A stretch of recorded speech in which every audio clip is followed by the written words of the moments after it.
Program Manager of the Inclusive Democracy Program Workstream of the Ateneo Policy Center, and I'll be your host and guide for today's event.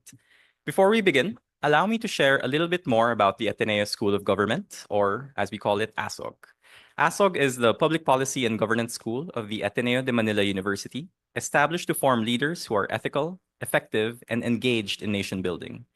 Guided by the spirit of servant leadership and a commitment to democratic ideals, ASOG offers academic programs, policy research, and capacity building initiatives that aim to make governance more inclusive, participatory, and transparent. Today's program is part of that mission to bring research closer to action, to empower our citizens, and to sustain meaningful democratic participation even beyond our elections. Before we begin, to ensure a lively and engaging discussion, we'd like to emphasize a few house rules that aim to guide us for today. The first, this is a moderated discussion, so please wait to be recognized before speaking. Second, let's maintain respect and openness throughout the event. Third, we will be taking photos and videos only for documentation purposes. This includes a Zoom recording for our online participants joining us today. Fourth, please keep your questions and insights concise so that we have enough space and time for others to also contribute their insights and questions to our meaningful discussion for the day. And then fifth, for our online participants, kindly rename yourselves with your name, institution, and location. And I believe you see an example on screen. So my name is Iking from APC, Manila. We're excited to have you as well as our online participants today as we present fresh insights on civic engagement and democracy in the Philippines. So without further ado, thank you so much for your patience this morning. Let's just get it started. And to officially open today's session, we're very excited to introduce the Philippine Observatory on Democracy, or POD consortium members, starting with special messages from the leadership of the Ateneo institutions that form part of it. So please turn your attention to the screen for our opening remarks from the Ateneo presidents.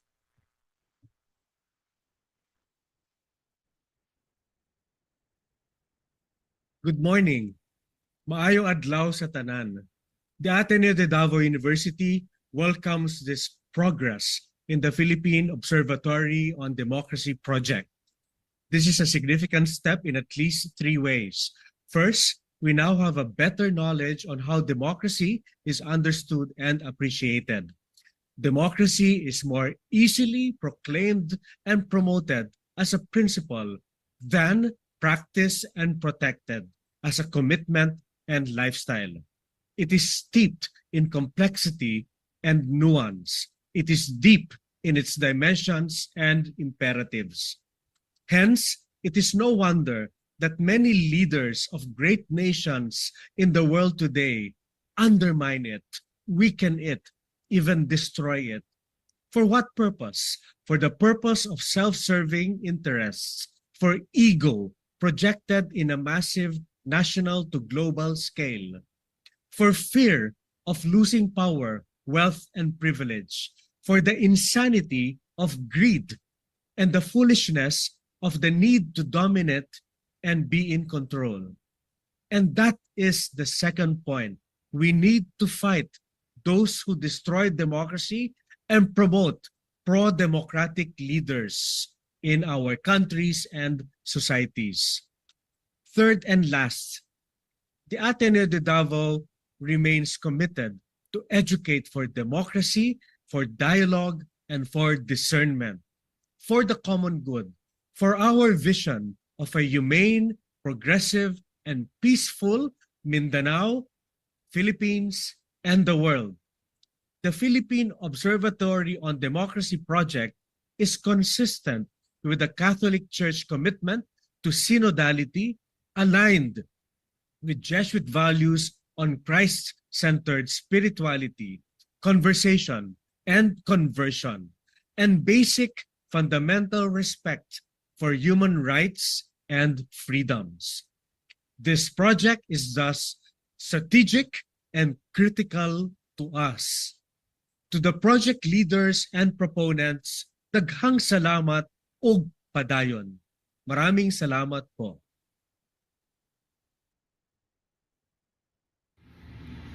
Greetings from Ateneo de Manila University. My warm felicitations to the Philippine Observatory for Democracy for the research project, for all the work done leading up to the launch, and for all the steps that are still forthcoming. It is very heartening to see the 5 Jesuit universities in the Philippines working on this democracy project under the leadership of the Ateneo de Manila School of Government, Simbahang Lingkod, and the JJXC. You know, recently I saw the results of mock elections in some Philippine universities. It's very heartening to see that among young people, among university students, you have a lot of progressive names, people that would be easy to support, people with track records, people with legislative experience. In contrast, you see the public opinion polls, public polls, where the top names are not necessarily people who are qualified to be in the legislature. And you have instead popular names, artists, public opinion makers, not necessarily people qualified to be in the Senate. But that's just one example of how democracy, while seemingly valued by so many Filipinos, is practiced very, very differently. And that's what we would like to understand better. Why is that, and where do we want to go? Here in the Bicol region, in the local elections coming up, we have a lot of established names running again, all in the family. But you also have some progressive names, people with track records that give us some semblance of hope. Through the Philippine Observatory project, I hope that we can understand democracy better, really get into the bottom, the depth of what our people understand by this big word, and work together towards something that will truly benefit the Filipino people. In church terms, we are this year in the Jubilee year. We are all pilgrims of hope, and we are all called to synodality, to walk together and as Filipinos. And we hope to do that very well through this Philippine Observatory project. Thank you, and God bless you all.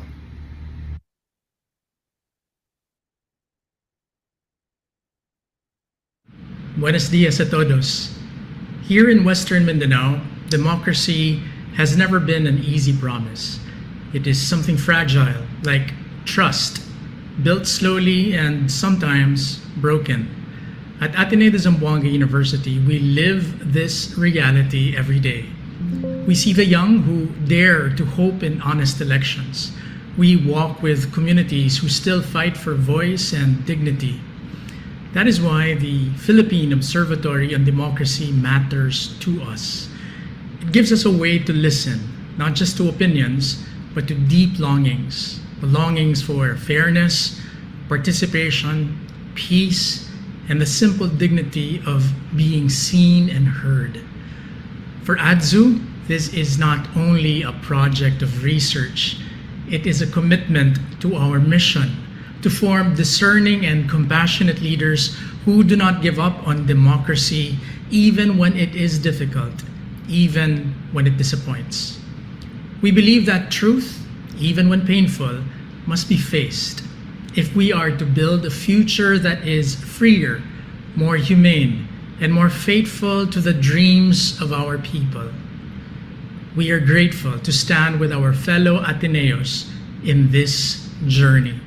A journey of listening, of learning, and of walking humbly with our nation. Muchas gracias a todos. Dios te bendiga.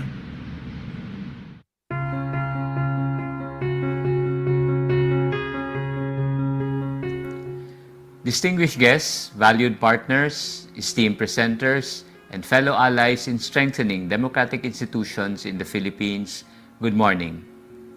I am honored to welcome you to the launch of the Philippine Observatory on Democracy, which is a platform for understanding the evolving nature of democracy in the country. The Philippine Observatory on Democracy is an initiative that reflects not only academic work, but also crucial civic work, grounding our electoral choices in truth and the lived experiences of our citizens. My gratitude to the Philippine Observatory on Democracy Consortium members for their unstinting affirmation, unwavering belief, and valuable contributions to ensuring the success of this initiative. Ateneo de Davao University, Ateneo de Naga University, Ateneo de Zamboanga University, Xavier University, Ateneo de Cagayan, John J. Carroll Institute on Church and Social Issues, and Simbahang Lingkod ng Bayan. The Philippine Observatory on Democracy Initiative aims to shed light on the following key questions. First, how do Filipinos understand and perceive democracy? Second, how do Filipinos live democratic values and practices in their everyday lives? Third, what are Filipinos' aspirations for democracy and how does it contribute to our nation's development? And so it is essentially fitting that we launch the Philippine Observatory on Democracy today, a few weeks before Filipinos head to the polls. Elections are a defining feature of democracy. They reflect the choices our nation makes, the values they hold, and the institutions they trust. Now more than ever, we need to ask ourselves, what kind of democracy are we striving to build? As we prepare to hear the results of this study, it is worthwhile to reflect on the why behind the numbers and to consider how civic engagement beyond voting shapes our electoral choices and the democratic values we uphold today. Forming discerning, engaged, and committed citizens for the common good is part of our DNA as a Filipino Catholic and Jesuit university. The Philippine Observatory on Democracy is a concrete expression of that mission, and we are deeply grateful to our partners who share this vision. As we enter another election cycle, let us be reminded by our civic responsibility to preserve, protect, and where necessary, assert the values of democracy that we as a nation have built. Let us look ahead to the kind of democracy we collectively try to shape. As Franklin Roosevelt once said, democracy is not a static thing, it is an everlasting march. Maraming salamat sa inyong lahat. Let us continue walking together towards a free, fairer, and more compassionate Philippines. Right. Thank you to our Ateneo presidents for those inspiring messages and reminding us why these types of discussions are important. So as the presidents alluded to, we're joined today online by our colleagues from Naga, Davao, Zamboanga, Cagayan, and all over the Philippines as well. And our colleagues from the Ateneo de Manila University Center for Local Governance is also live streaming this on their own official channels. So thank you everyone for joining us, even those who are online. Now, on to what all of you came here for. I'm happy to introduce our main speaker for today. Please welcome Dr. Philip Arnold Randy Tuanyo, Dean of the Ateneo School of Government. So Dean Randy is the Dean of ASOG and a former chair of the Department of Economics of the Ateneo de Manila University. A seasoned economist and development practitioner, he brings over 30 years of experience in public policy, academia, and civil society. He has held several leadership and advisory roles in institutions such as the National Anti-Poverty Commission, the Human Development Network, and the Sustainable Development Solutions Network. His research spans labor markets, development policy, political economy, and inequality. Most recently, covering topics such as COVID-19 welfare impacts, political dynasties, and economic reforms under the Duterte administration. Dean Randy, the floor is yours.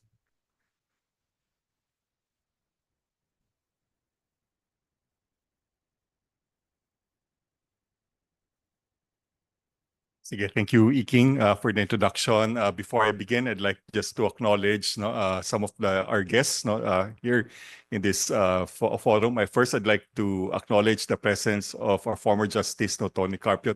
Justice Carpio, thank you very much for coming.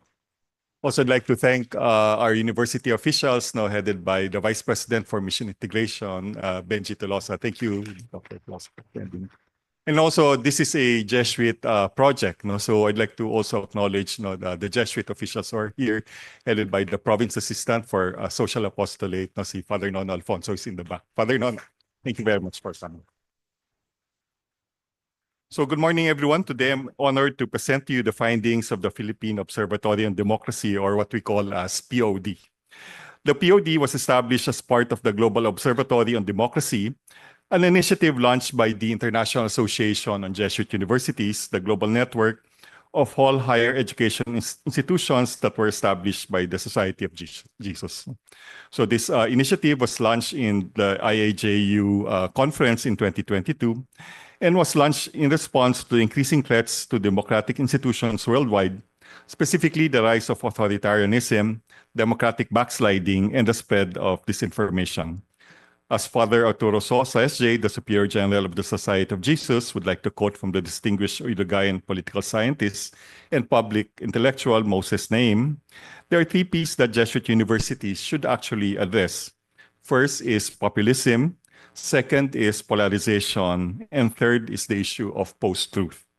Therefore, this project aims to address the distinguishing characteristics of political problems in our society, not only here in the Philippines, but around the world, and to provide an observatory or watchtower that analyzes the critical issues of political participation.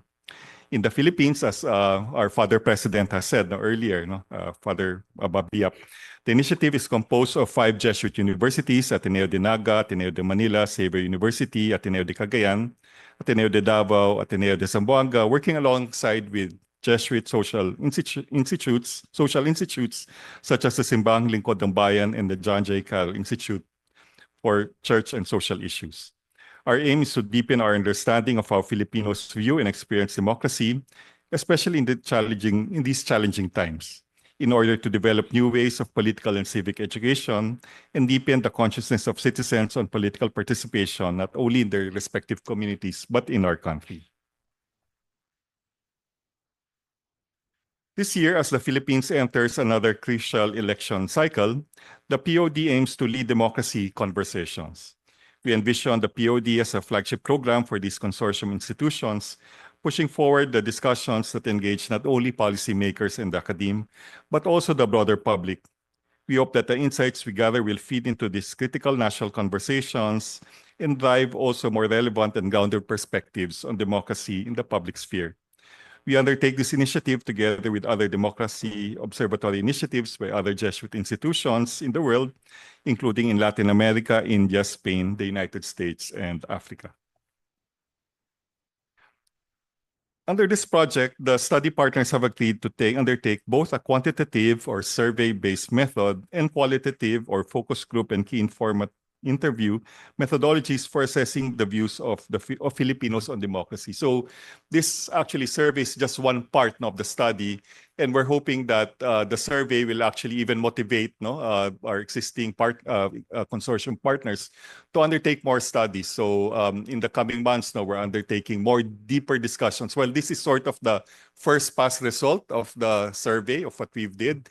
Hopefully, in the coming months, we'll have a deeper understanding based on focus group discussions and key informant interviews with leaders of different stakeholders. In Latin America, for example, they are undertaking this initiative by trying to talk with social and community leaders that are close to Jesuit institutions. But we've decided that for the Philippines, instead of just talking to our Jesuit partners, maybe we should first go and dialogue with a broader public, and then drill down on different stakeholders on our views on democracy.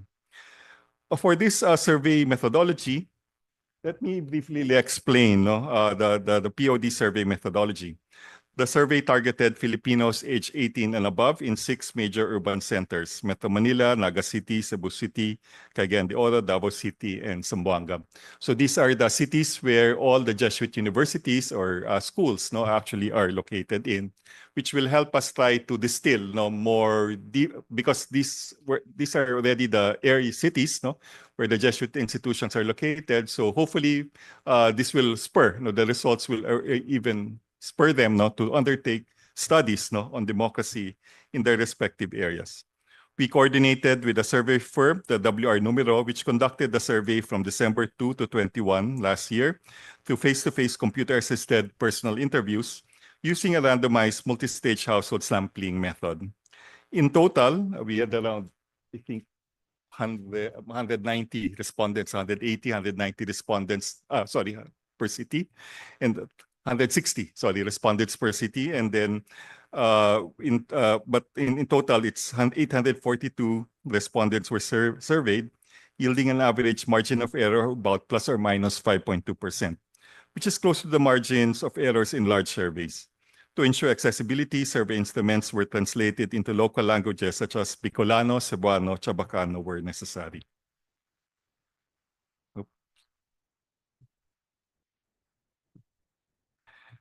We are confident in the reliability of our findings. While the overall margin of error across the 6 cities stands at 5.2%, the city-specific margins range from 6.3% in Naga to 9.3% in Davao.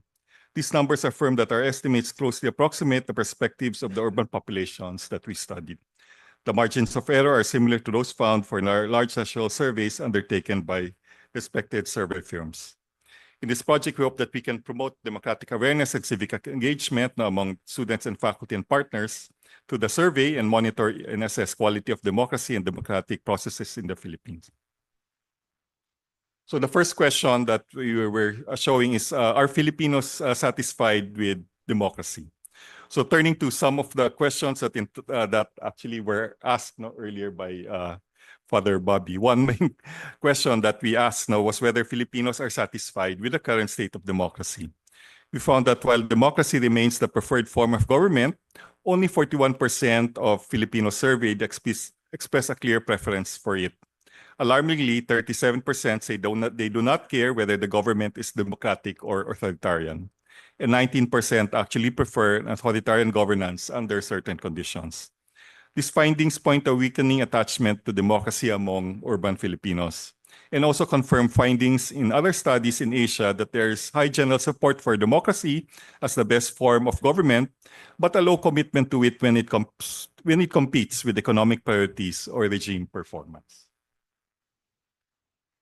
When asked whether Philippine democracy today meets their ideals, only 31% actually agreed.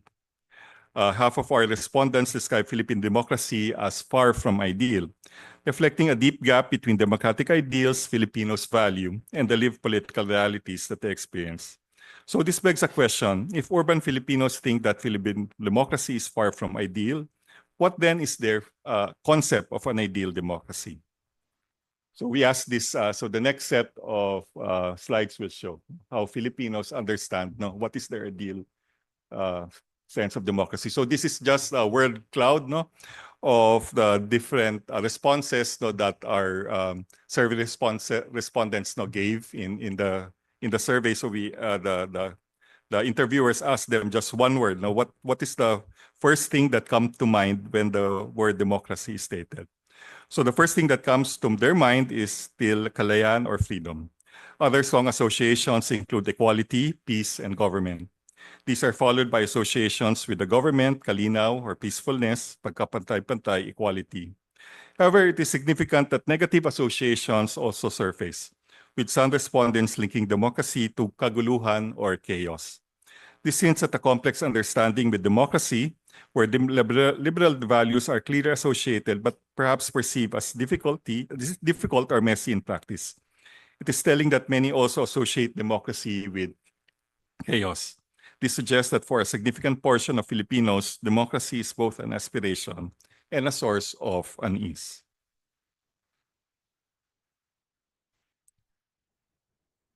Filipinos in 6 cities recognize the essential features of liberal democracy. The top 3 most frequently selected elements are: first, respect for human rights and fundamental freedoms, 59% of the respondents; second, the holding of free and fair elections, 45%; and third, upholding the integrity of the court system, 40%.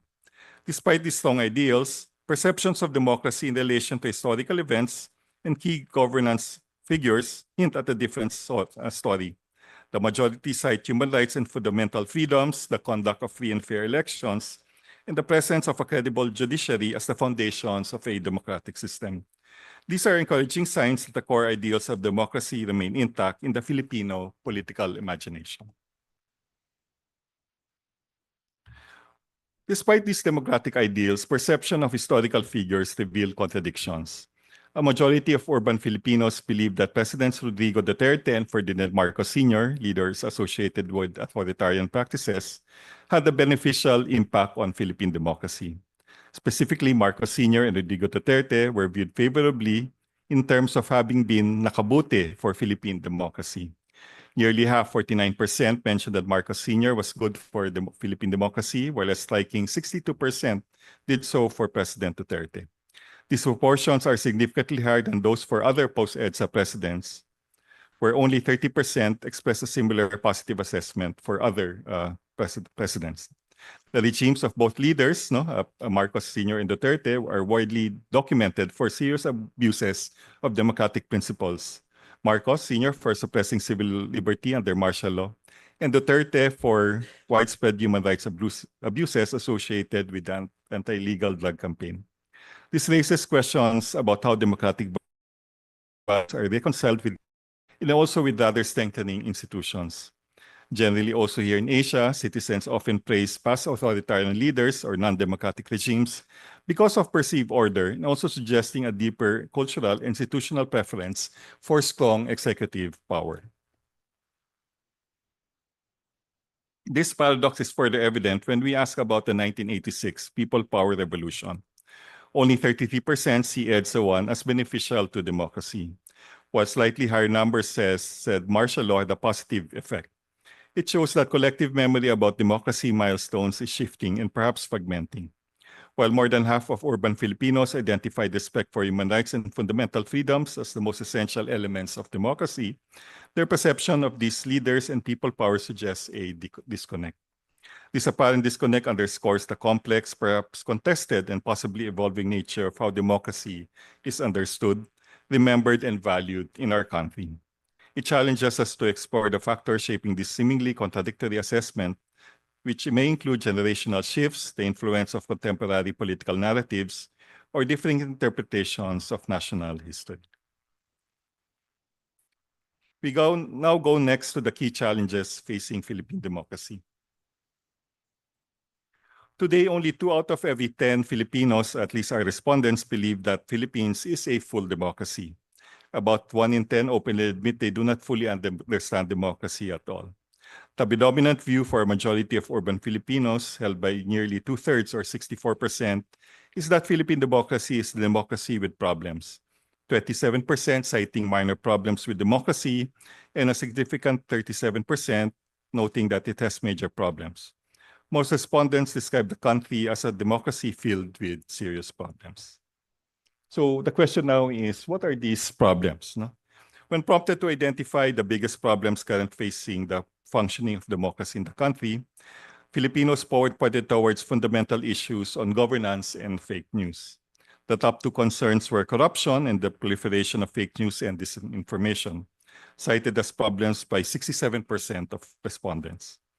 The closely related issue of misinformation was also identified as a major problem by nearly half or 49%.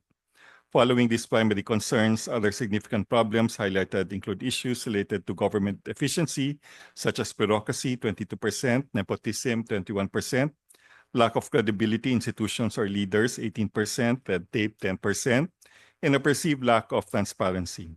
These perceived problems with Philippine democracy underscore deep-seated anxieties about the integrity of the government and trustworthiness, crucial pillars for democratic legitimacy. These highlight issues of both political accountability and media trustworthiness. Survey results further reveal interesting insights when contrasting democratic satisfaction levels at the country, at the national level, and the city level. So we were able to also come up with statistics at the city level. So for Metro Manila, Naga, and so on. And these are being further analyzed by the different Jesuit institutions in the country. And the reasons underpinning these attitudes. While the proportion of urban Filipinos satisfied with democracy at the country level is relatively low, or 38%, satisfaction with how democracy functions within their own city is slightly higher. The higher proportion of satisfied Filipinos at the city level suggests perceptions that local governance are linked with overall democratic assessment. So we have a saying, all politics is local, so all the democracy perceptions are also local, highlighting the critical role of local governance and political systems. 47% of respondents are satisfied with democracy in their cities, compared to 38% at the national level. This suggests that strong local governance can still nurture hope and trust in the democratic processes, which also highlights, therefore, the importance really of local elections also as well. So voting for our mayors, councilors, governors, and so on. Another challenge is the deep inequality in perceived democratic rights. When asked about their reasons for dissatisfaction or dissatisfaction with democracy in their cities, born Filipinos express polarized views. Interestingly, the main reasons for satisfaction for satisfied urban Filipinos and dissatisfaction for satisfied urban Filipinos actually mirror each other. Urban Filipinos satisfied with democracy in their cities are satisfied since they feel the tangible effects of governance through a good economic situation, clean elections, and officials who are corrupt. Conversely, urban Filipinos dissatisfied with democracy are dissatisfied because they also think that the officials are corrupt, low economic and societal mobility, and perceive indifference from local officials. These mirroring reasons on satisfaction and dissatisfaction suggest that lived experiences, particularly concerning economic well-being, perceptions of corruption, and interactions with local officials, profoundly shape attitudes towards democracy. It raises critical questions about the potential inequalities with democratic experience across different segments of urban Filipinos. Satisfaction and dissatisfaction are often shaped by similar factors, whether respondents feel that corruption is absent, the economy is doing well, and whether social mobility is accessible. These lived experiences frame how people judge the quality of democracy in their everyday lives. So what are the different influences on the democratic experience? So first, media plays a large role in shaping perceptions of democracy. While many urban Filipinos recognize the threat of fake news, only 37% believe that social media is effective in manipulating people. Confirming recent shifts in media trends, more than a majority of urban Filipinos get their political views from traditional media, TV, online media sites, and radio. But 77% of urban Filipinos get their political news from Facebook and 71% from social media sites, almost at par with the proportion of those who get political news from traditional media sources.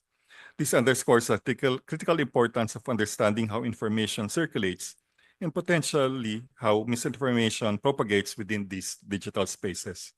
This could point out to a low level of self-awareness about vulnerability to misinformation. While they are aware of misinformation, disinformation, the problem is that our respondents seem to also be very vulnerable to them. Despite these concerns, the overall assessment of social media impact on democracy among Filipinos is slightly more positive. 36% stating it has been good rather than negative, which stated by 25% that states that it has been bad. Urban Filipinos also acknowledge social media's effectiveness as a tool for various forms of civic engagement, raising awareness on social political issues, 68%, keeping people informed about current events, 71%, providing a channel to potentially reach or pressure elected officials, 58%, and even influencing people to be more accepting of others, 57%.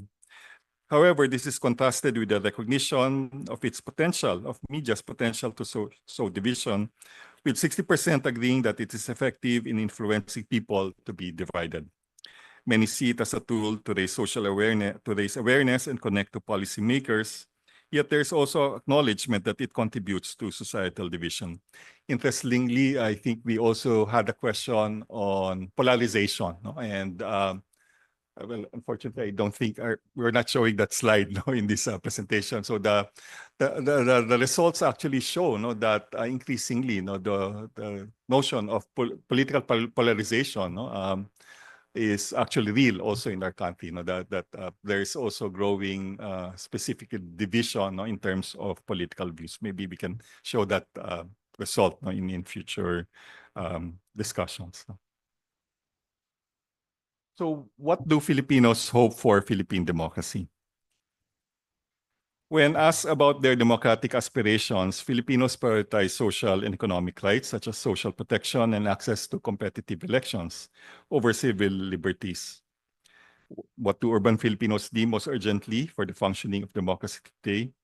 They reveal that the prioritization of socioeconomic concerns and basic state functions over liberal rights, presenting another facet of the gap between abstract ideals and practical priorities on democracy. When asked to identify the three most urgent aspects, the highest priority was given to social protection, encompassing education and health, selected by 60% of our respondents, followed closely by clean and competitive elections, 54%, and ensuring economic rights such as employment, 49%. Protecting norms and procedures such as ensuring effective and independent justice institutions was deemed urgent by 39% of our respondents. In contrast, civil liberties encompassing fundamental freedoms like freedom of expression, academic freedom, and press freedom, which were identified as essential elements of democracy, ranked significantly lower in terms of perceived urgency. Only 9% included civil liberties among their three top urgent priorities for the functioning of democracy. Similarly, low priority was given to aspects like transparency and accountability, respect for minority rights, 7%, political freedoms like association freedoms, decentralization of power, and of systems of checks and balances. This pronounced emphasis on socioeconomic rights and electoral integrity over civil liberties and institutional checks suggests that for many Filipinos, the immediate tangible benefits and perceived fairness of the economic and social system hold greater urgency than the procedural and liberal dimensions of politics. This shows that a more substantive and social justice-centered view of democracy has been emerging among Filipinos today. Still, when given options to improve democracy, a strong preference emerges. 63% of Filipinos want a strong president backed by people, Congress, and courts. This suggests a cultural inclination towards centralized leadership rather than institutional strengthening or expanded civic participation. This path garnered significantly more support than alternatives such as limiting presidential power, the balance between executive and legislative branches, functioning institutions such as the government, education, healthcare systems, credible and efficient judiciary, and the emphasis on people's participation. So what's next? What does imply, in term what's the civic engagement activities done by Filipinos? So what are the civic engagement events that they actually participate in? These findings reveal a pattern characterized by high levels of electoral participation, particularly in presidential elections, but significantly lower engagement in other forms of civic activities. Voting in presidential elections reported by high proportion of Filipinos at 86%. Participation dipped slightly but remains high for midterm elections at 82% and also for barangay elections. However, civic engagement beyond elections is more limited. Discussing with friends and family often is reported at 63%. Proportions of urban Filipinos who participate in high-bar activities such as attending local meetings is only 42%, while joining rallies and protests at 18% are even actually lower. Furthermore, a sense of detachment is evident, with 1/3 or 33% reporting that they often feel that they are not really part of the community and its activities, using social distance among Filipinos, their participation.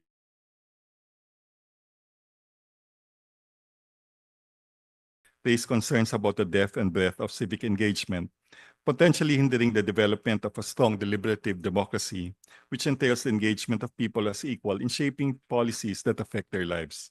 So our call to action today is clear. We need to drive civic engagement beyond elections. Voting is only one part of the democratic process. Without deeper and more sustained engagement, democracy will continue in the country to remain shallow and vulnerable.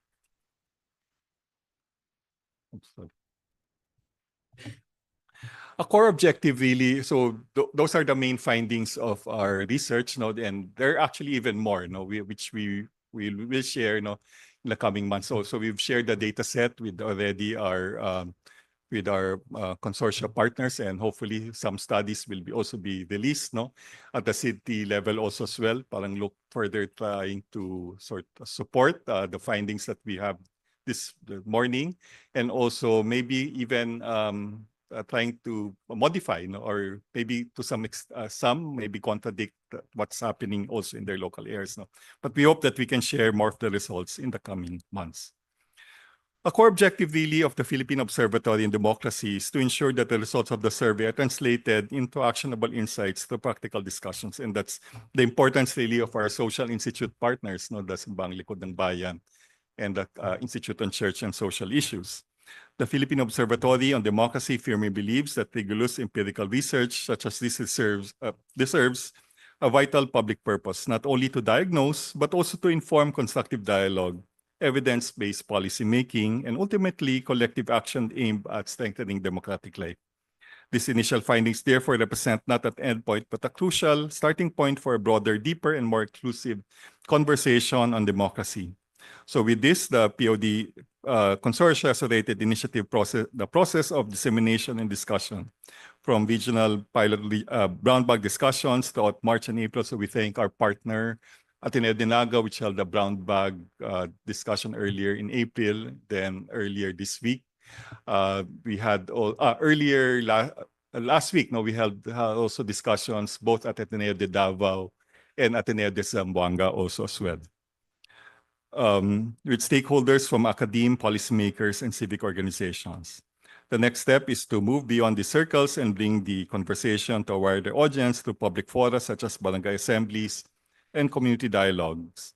This democratization of knowledge can only be achieved through continuous collaboration with civil society organizations and other media groups and other organizations.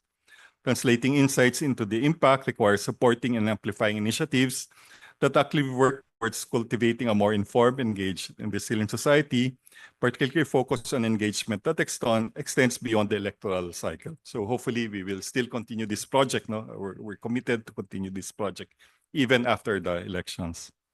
In conclusion, the findings of the POD survey present both challenges and opportunities.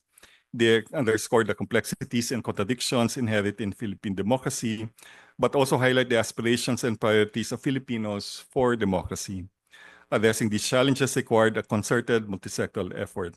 It requires fostering at what Pope Francis in the Social Encyclical Fratelli Tutti said, a better kind of politics, one that is truly oriented towards a common good, rooted in inclusive dialogue and encounter, social friendship, and a commitment to political participation.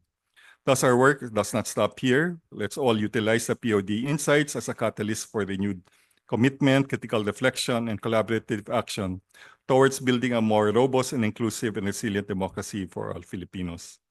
We must bring these conversations to the grassroots, from barangay, community dialogues, digital influencing, and other spaces where citizens gather, and democracy therefore must be nurtured at every level. On behalf of the POD Consortium, we extend our heartfelt thanks to all our partners, our fellow Ateneo and Jesuit institutions, civic organizations, academic, policymakers, and citizens. Many of you are already here, who believe in the importance of deepening democracy in the country. Your engagement and solidarity are therefore vital. Together, through dialogue, education, and collective action, we can strengthen democratic culture that our people aspire for. A democracy that is truly by the people, for the people, and with the people. So maraming salamat po. Let us continue walking the path of democratic renewal together.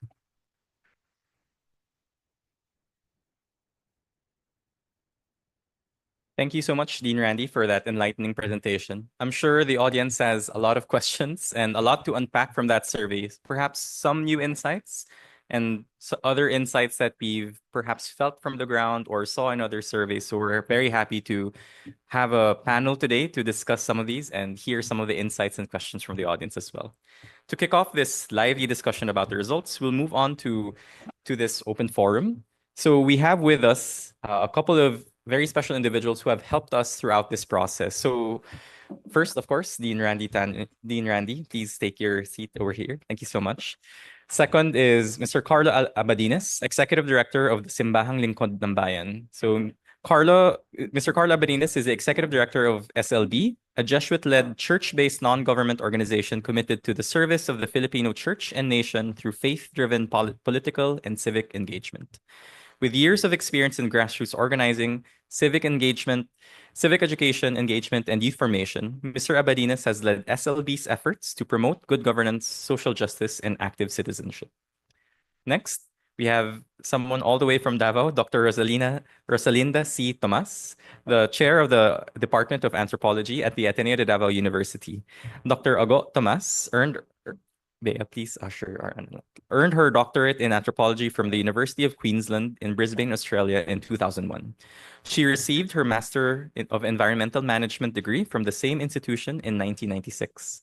Prior to her academic career, she served as a student coordinator and organizer and later coordinated the university's social involvement program from 1987 to 1991. Professional experience also includes development work focused on environmental management, sustainability, and social justice in collaboration with local governments and NGOs and indigenous communities. Her research interests include resource management, disasters, and climate change, as well as indigenous education. Since 2012, she has taught at the graduate program of the Department of Anthropology at the Ateneo de Manila University, where she currently chairs. And then last but not the least, our final panelist is Dr. Robin Michael Garcia, Associate Professor at the Ateneo School of Government and founder of WR Advisory Group. Dr. Robin Garcia is a political scientist, academic, and public affairs advisor. He currently serves as Associate Professor at the Ateneo de Manila University and currently the President of WR Advisory Group, a leading consultancy firm specializing in public policy, political risk analysis, and strategic communications.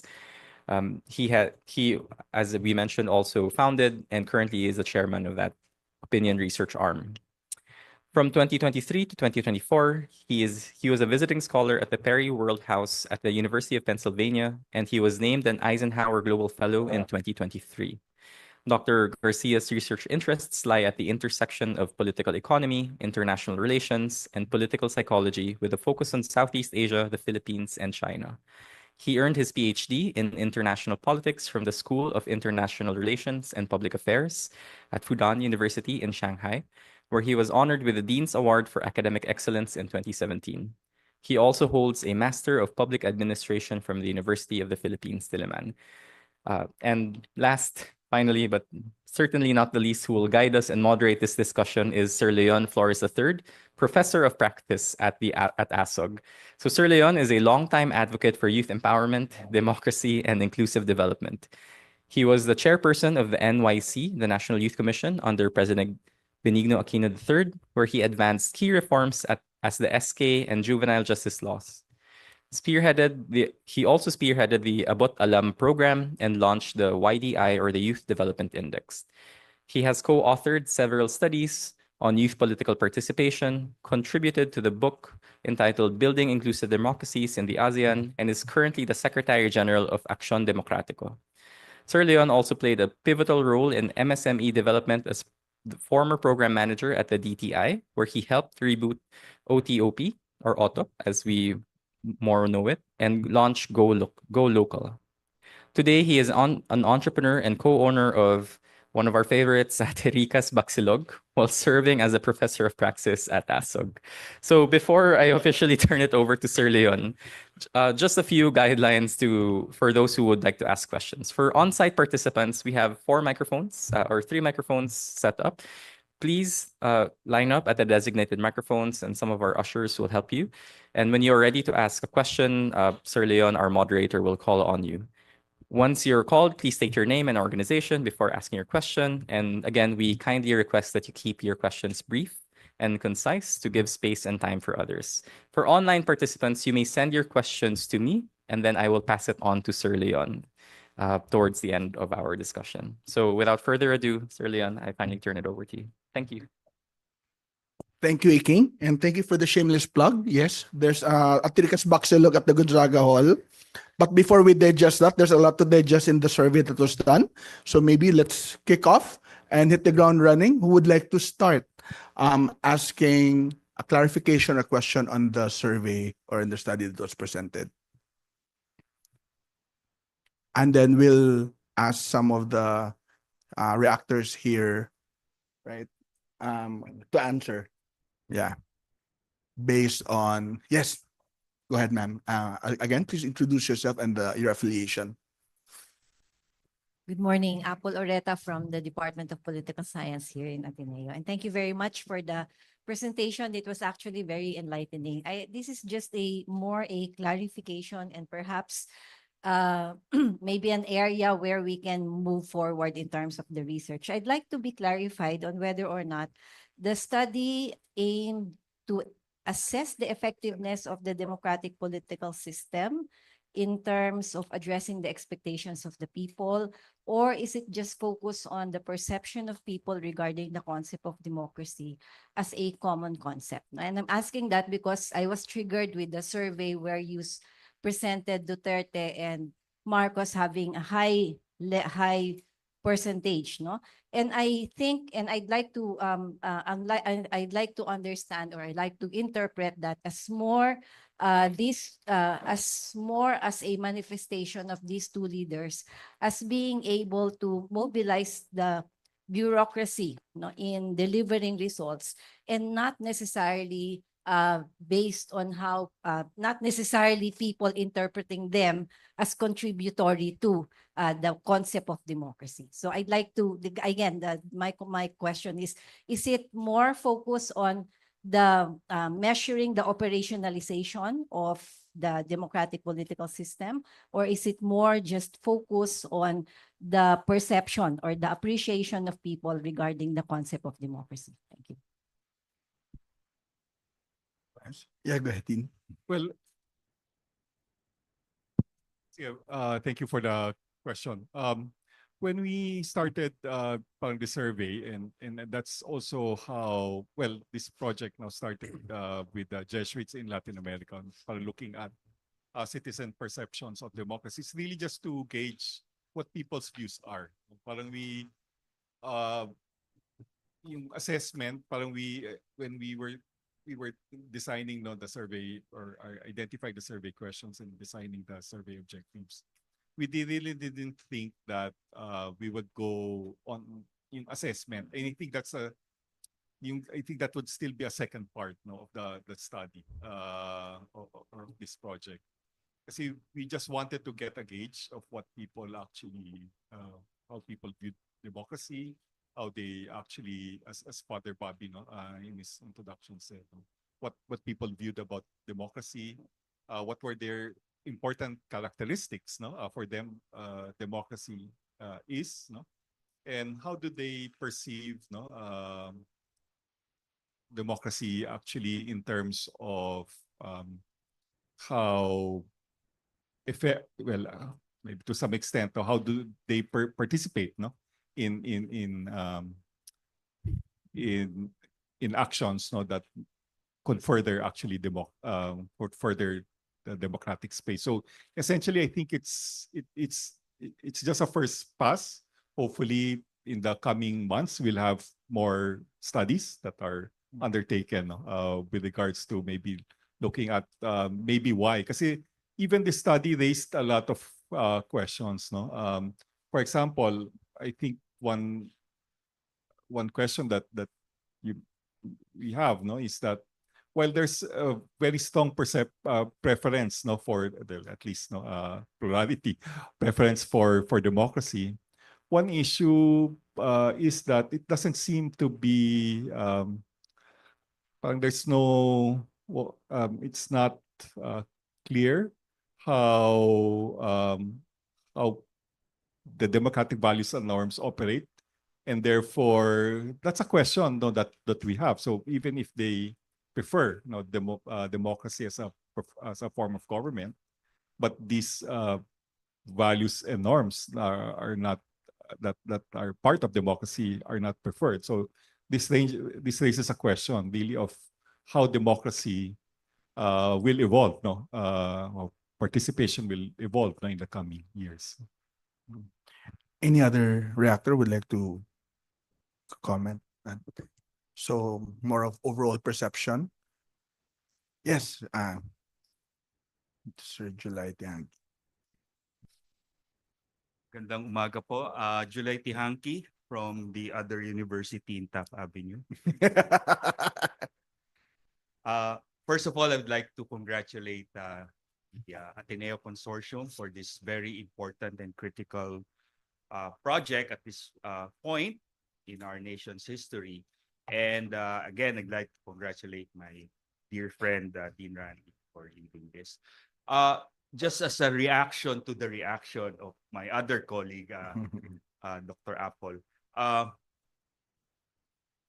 the results of this survey actually lines up with the historic results if you trace all the surveys on democracy, not only in the Philippines, but also in the region. No?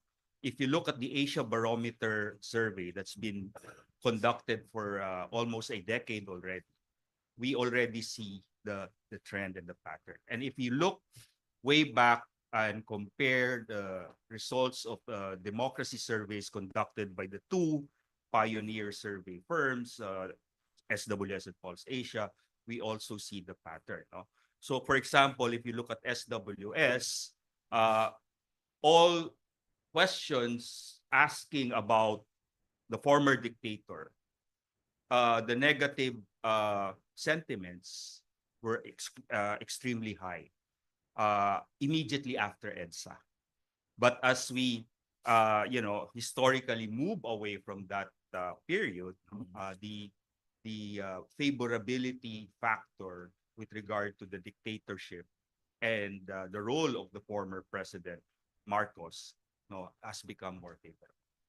So this is framed also within what Adele Webb and Marco Garrido calls democratic ambivalence.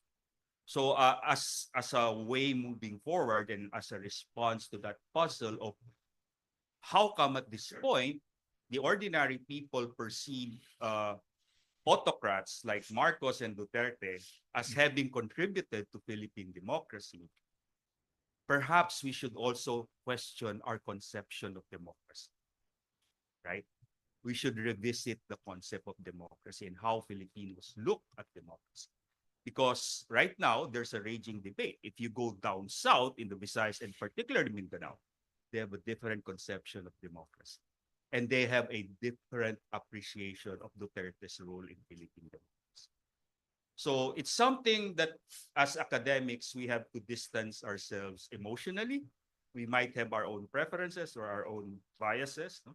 But as intellectuals and as academics, we look at the data and we look at both the quantitative and the qualitative. So one way of looking at it would be democratic ambivalence.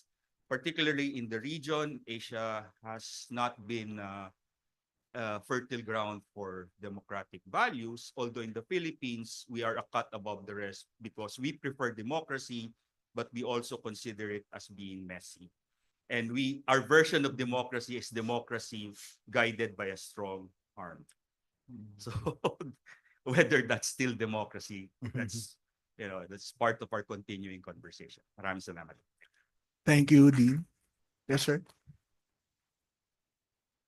Benji Tolosa, Vice President for Mission Integration, also Political Science Professor, Ateneo de Manila. I was struck by, I think when you pointed out, you mentioned it both in your presentation and I think even some qualifications, so that disinformation, and yet people don't attribute it to social media, that there is a positive view of social media. I don't know whether you've had a chance to look further into this and try to explore it further, where that is coming from and what they see as the source of the disinformation, and whether there's also some kind of self-reflexivity that their very views on democracy may be a product of the misinformation, disinformation. I think that's an interesting thing that we need to probe into further. Thank you. So thank you again for the comments of Dean July, and hopefully we'll continue this work in our Participate project, trying to update, and also for the comments also of Dr. Tolosa. Last night, I just was reminded because Dean July talked a little bit about many of the findings confirm yung Asia Barometer studies. Now I was looking at some of the results of the different waves of the Asia Barometer study, but I think contrasting the Asia Barometer to this study a little bit, I think what we've also found out is exactly what you said. In the other studies, looking at, is that this highlights really a paradox. I think our respondents, Filipinos, are really aware of misinformation and disinformation, but the issue really is that it doesn't even reduce their vulnerability to it. So that's an issue I think that we want also to highlight. So the theme of the Ateneo de Naga Forum that was held in first week of April was on that topic on the theme of fake news, no, disinformation. Misha, our POD project coordinator, was there in the forum, so I don't know if you also want to share some of the highlights in the discussion in the Ateneo de Naga forum, whether this issue really of awareness, no, versus being vulnerable to fake news, no, also was discussed. But yes, certainly that's a question that we'd like to also to go into. Misha, I don't know if you was there anything in the discussion? Sorry to ask you out of the blue.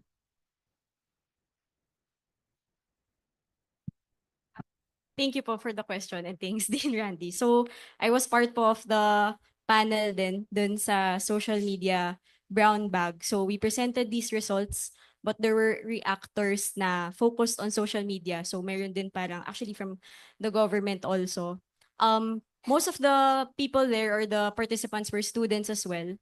So I think in the main question talaga is medyo forward-looking po yung mga tanong. It's more on ano ba yung magagawa? We know these insights already and like as a participant or as a, you know, as a social media user, ano yung next step if ever? And I think yung nakikita ko po is some of the government officials there were talking about na they're trying to put guardrails already. So they're trying to do some forums. They're trying to use social media in a better way, like by conducting these brown bags also in their communities. But I don't think hindi po nasa scale up siya. So I think yun po yung dissonance ngayon, no? So even if we're trying to do these forums, parang the scalability of these initiatives are the question. And as we've seen in the data, almost as big na po as TV yung social media. So I think that's where we ended mostly the discussion, no? Like the scalability of these initiatives on social media.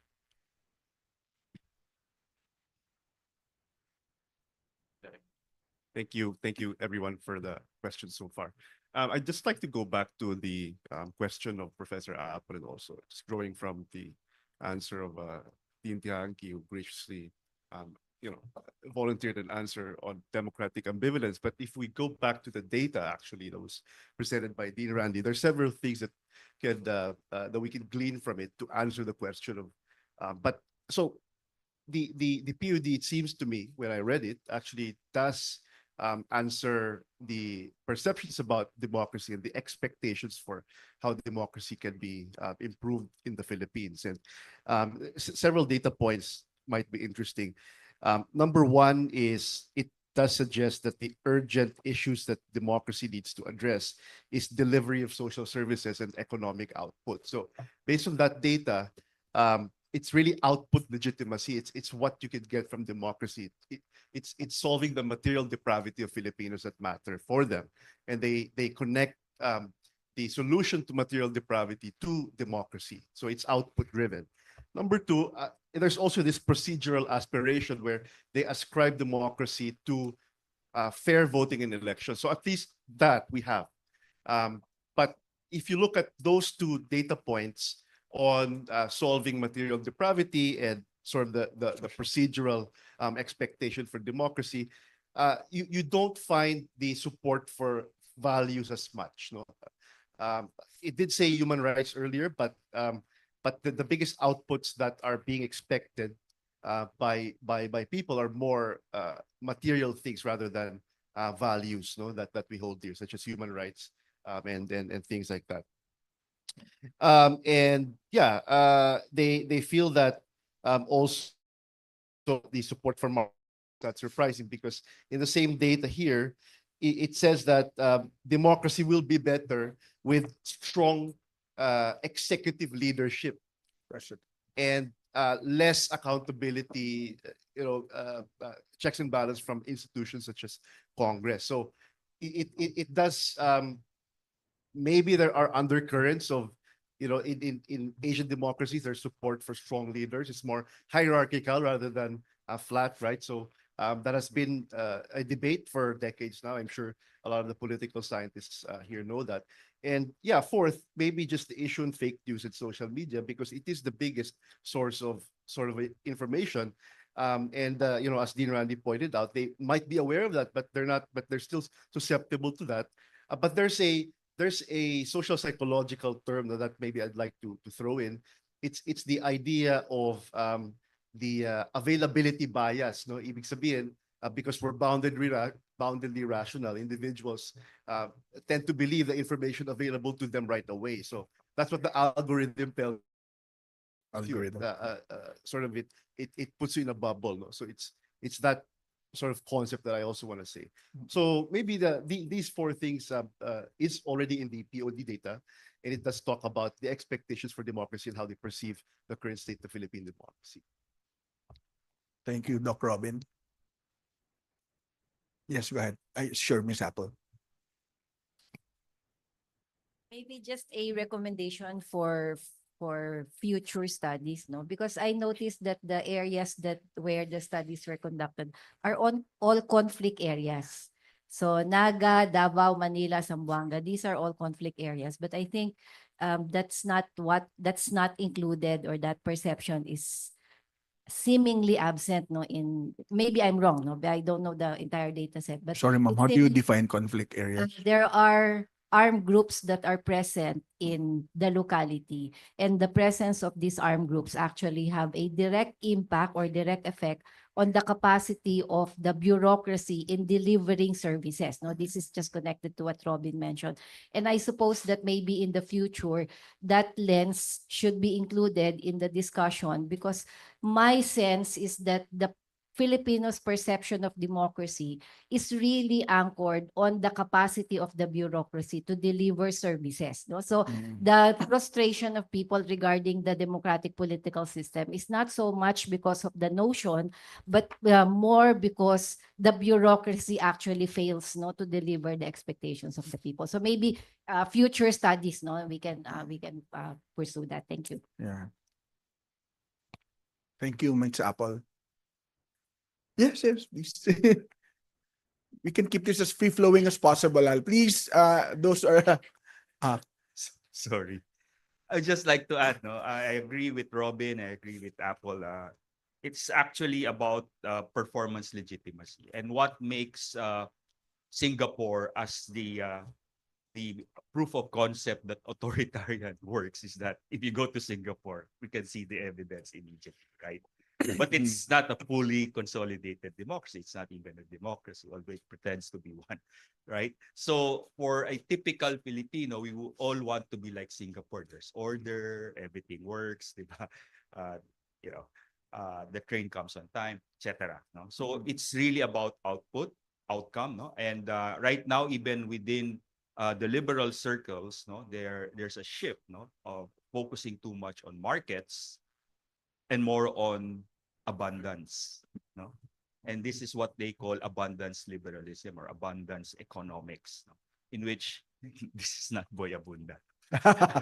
Abundance economics is really about outcome. And I think the only remedy to fake news, disinformation is if we raise the quality of life of our people to the point that they can have autonomy to decide, and that is really the lifeline, the lifeblood of any functioning democracy. So yeah. Thank you. Go ahead.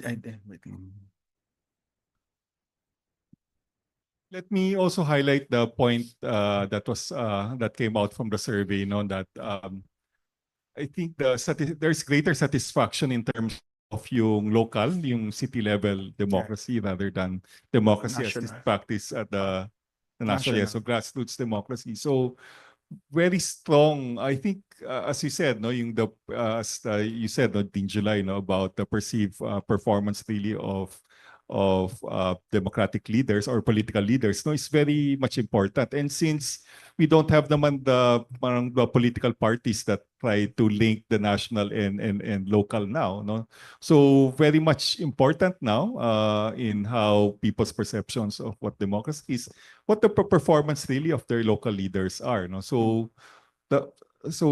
I think that's something that maybe we can also think about. That politics or democracy is something that's now, because in the absence of institutions that link the local and national, no? Is importance really of local level democracy, politics. Dean, if I may add a bit, it's more of a question for the group or for the panel. Like, so if we're talking about performance legitimacy here, so is it safe to say that those in the winning circle, their electionists for senators in this election cycle, are they perceived to have delivered on their performance expectations, or is that how? I'd like just to raise that in light of the coming election, because I know si Dean is itching to answer that, but I'm just curious if it so happens that, Filipinos are looking at performance, then is it safe to say that we keep voting people who we perceive to be performing or not? And anyone can answer from the group.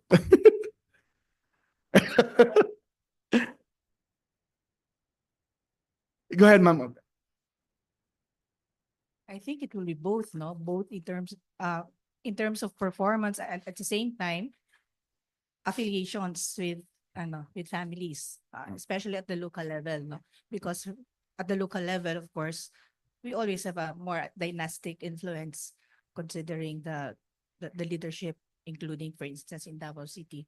Performance, for instance, even in Davao City, in some of the surveys in schools, for instance, some of those who will be among the top 5 would be Lev Del Rosa in terms of peace and order. But there are also other candidates who are rising up more in terms of the progressive, especially among the students like Espiritu, Mendoza, Bamakino.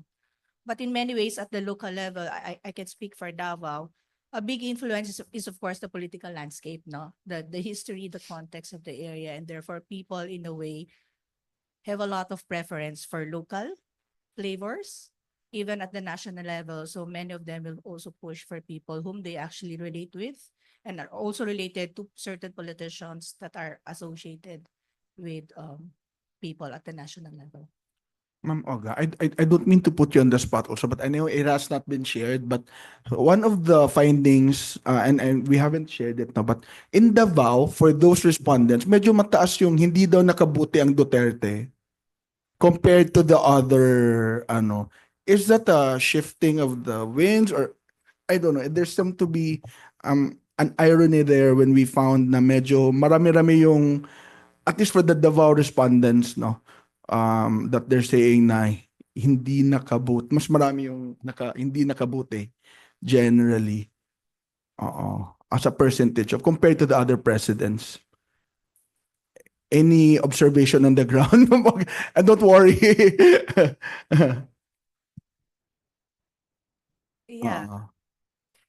Well, from my own personal experience, Yes. we're very polarized in Davao, including in our own community. People will always have a particular position in terms of who they want as leaders, but a big part of the shaping and the influencing of how people look at things is actually the context of the area. We know certain politicians have been there for 2 decades, including up to now, and therefore, and especially in terms of performance, people see the performance at the local level and they appreciate that, and they have a lot of personal and relational affiliation. So it's very difficult. While it's seemingly on media, probably it will be projected that there's a lot of support, there are also a number of people who have different positions, no?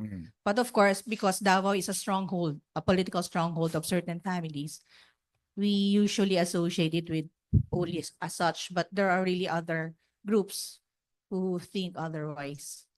But it's very difficult because social media in a way still influences many of the positionings of people, know how they look at things, and even if they don't actually filter the information. Thank you. Yes, go ahead, Sir Manuel Carlo. Maybe I'll just add some points. Maybe in SLB, symbolic ko ng bayan's coming from a perspective of, I guess, doing political education on the ground. No? So just a few things that I think might be interesting to look at, especially the question right now, no, on yung mga senators. I think, again, it's a mix, but I think part of it really is still connected to the idea of the delivery of the services. It falls down to that, I think. When you think about the Tulfos, for example, number 2, number 3, and I think it's the delivery of justice in a weird way, no? Parang ganun, no? So when your bureaucracy fails to deliver in certain ways, the politician steps in, no? Maybe the other thing I'd like us to think about also is maybe the hidden patronage linkages of these national candidates. Because to be honest, when I was asking questions on the ground, we also are trying to understand how polarization is happening on the ground when we do our informal poll ed, no? And what's happening is not, it's connected to personalities just because it's connected to patronage. Parang ganon. So, anong nangyayari po, people would say na if we don't vote for this candidate, si barangay captain, hindi na siya makuha ng services galing kay mayor kasi si mayor sinusuportahan niya to mga tao na to. So, it really goes into from a national to local patronage system, no? And so, iniisip ko minsan, baka connected nga yung senatorial perceptions. One on national projections like yung Malasakit Center, yung kay Tulfo, etc. But maybe on the something we may not be fully seeing is the patronage linkages, yung mga chismisan on the ground, no? Na baka hindi lumalabas sa social media, but we do understand that the linkages are very clear, no? From national politicians to local candidates. So just something to think about then for us, no? Just now on the comment pala on information, no, on social media, I really like that question because I do think, and I have a bit of a psych background, no, and I've been wanting actually to have political psychologists weigh in actually on a lot of the research because I feel like nangyayari po talaga, people overestimate their confidence to understand their own biases, no? Parang feel nila sila talaga yung tama, parang gano'n, no? And I go on the ground and I tell them, alam nyo, may bubble kayo, no? And i-acknowledge po natin bubble yan. But most of them will be defensive. Hindi, lahat ng mga tao na hindi naniniwala sa opinion ko, disinformation. Kaya ang lakas ng problema, disinformation. But they would never acknowledge themselves to be part of a weird bubble themselves, no? And I think that disconnect is really something we have to look at. Maybe a question for us to think about lang din is how we do our educational efforts on the ground then, maybe just moving forward. And I think that will be a big question for us kasi I think there is a really concrete divide between what leaders think democracy is, yung mga may elite decision makers, meaning for example, your priest, for example, for us in the church situation, yung mga pare, yung mga parish pastoral councils, they're very different from what the people on the ground actually think about what democracy is. And we've seen it in our political education. Iba yung nilalabas ng mga tao kung kausap namin grassroots versus yung nilalabas ng etong demokrasya, human rights, etc. But again, I think this affirms the survey that there is a disconnect. And if the elite people who are deciding what political education we need to do not understand ano yung hinahanap ng mga tao on the ground, which is democracy that delivers, then I think we'll have our problems in voters' education, political education. And this, I think the POD study is a very good starting point for us to be self-reflexive, even for our own activities as well. Yes, sir. We have one.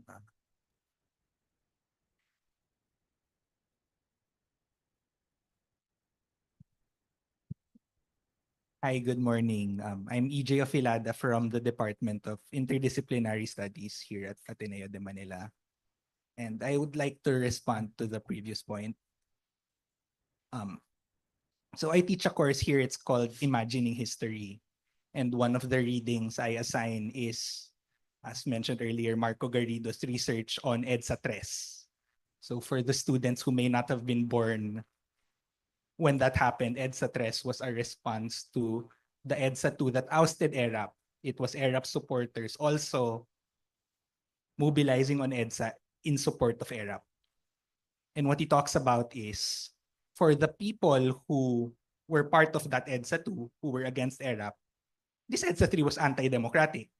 Diba? Why are you mobilizing in support of a leader who's been proven to be corrupt?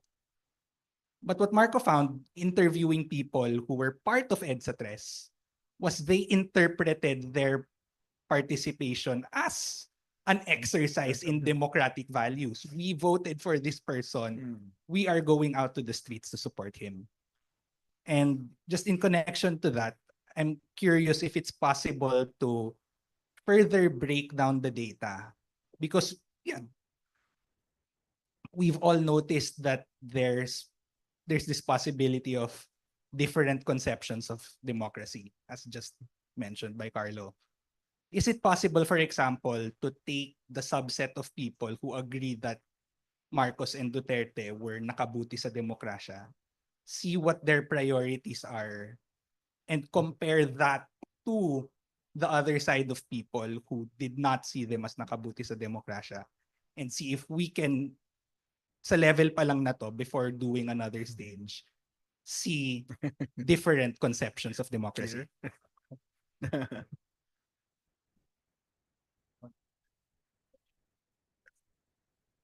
Or basically, what I'm asking is, Yeah. aggregated ba yung data, or can we get it on a per participant level? That's a good suggestion. Yeah, that's a very good suggestion. Yeah, parang there are many cross tabulations I think that we haven't yet done. No, so for example, sex, gender differences. No, yeah, or initially I think parang we already had some discussions on regional variations. Kasi iba naman yung regions. But yeah, I think your point of trying to distinguish parang what are the preferences, no, in terms of, or what are the for those who supported what we say are the authoritarian leaders, no, parang what for them are important characteristics of democracy versus or not. So yeah, that's something that's what we can do. Yes.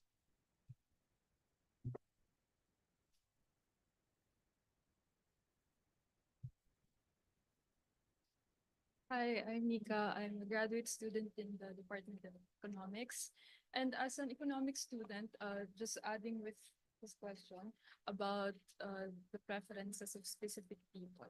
I'm just wondering kung ano yung income level ng mga tao, education, and as mentioned, yung gender and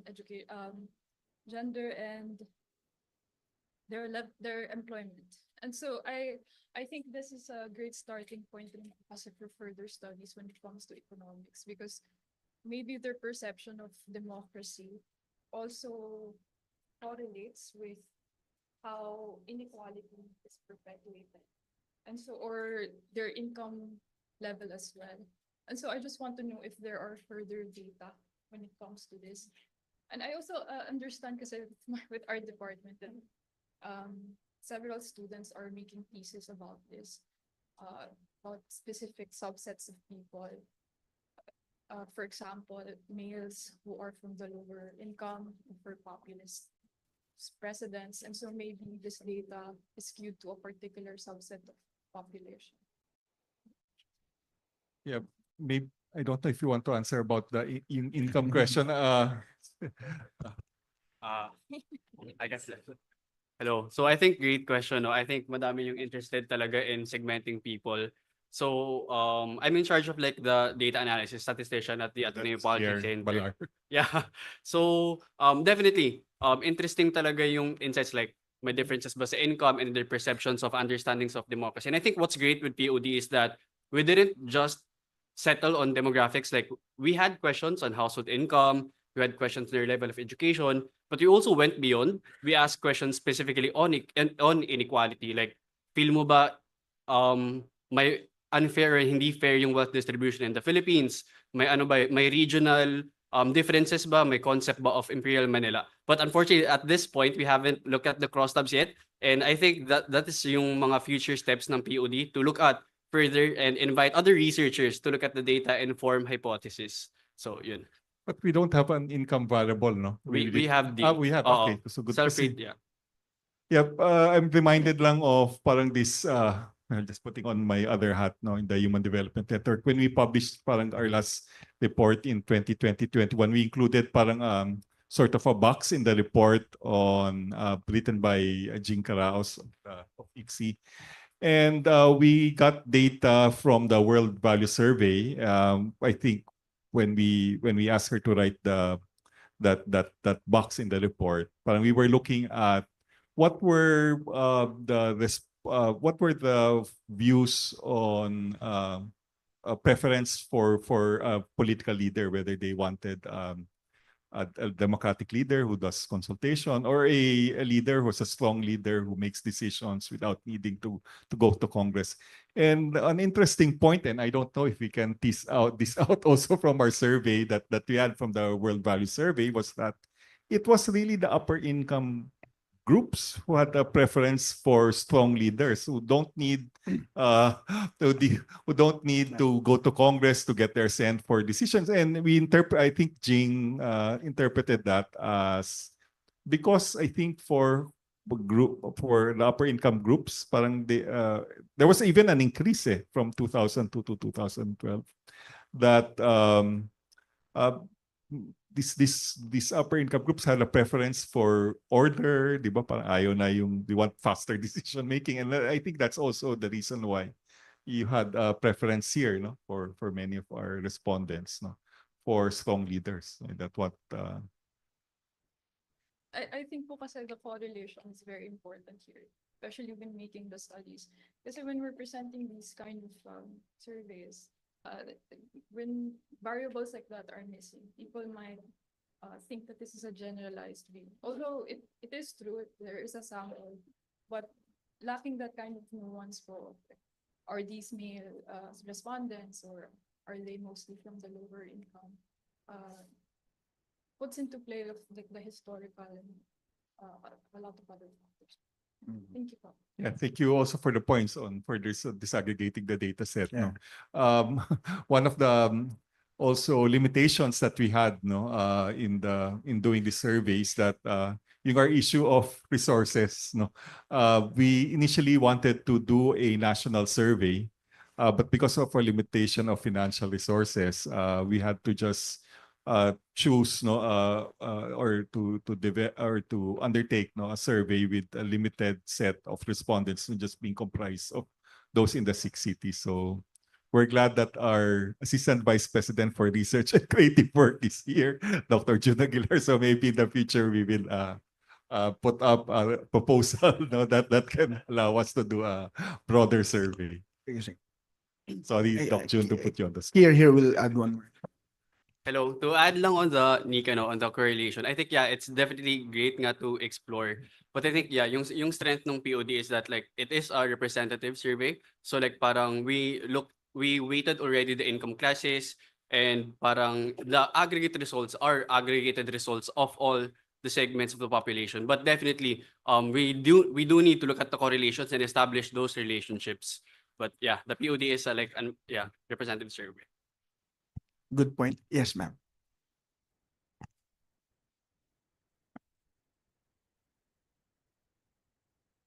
Ako po si Tessam.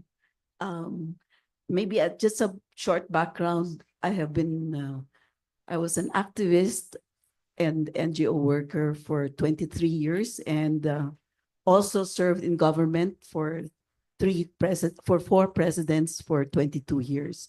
This is my question. Maraming salamat dun sa ginawang survey or results ng POD. One of the things that really struck me is that led me to this question and also comment. Lalo na yung 62% kay Duterte at saka 49% kay Marcos. As a martial law victim, as a former political detainee, I am both against Duterte and Marcos. So, nakaka-disturb yung result na 62% and 49%. So, do the results tell us now, or tell me, that we, or ako mismo, at the civil society organizations or NGOs or development workers, or even people's organizations, do the results tell us that we have chosen weak strategies in the past? I'm one of the senior activists. Maybe most of you are so young here.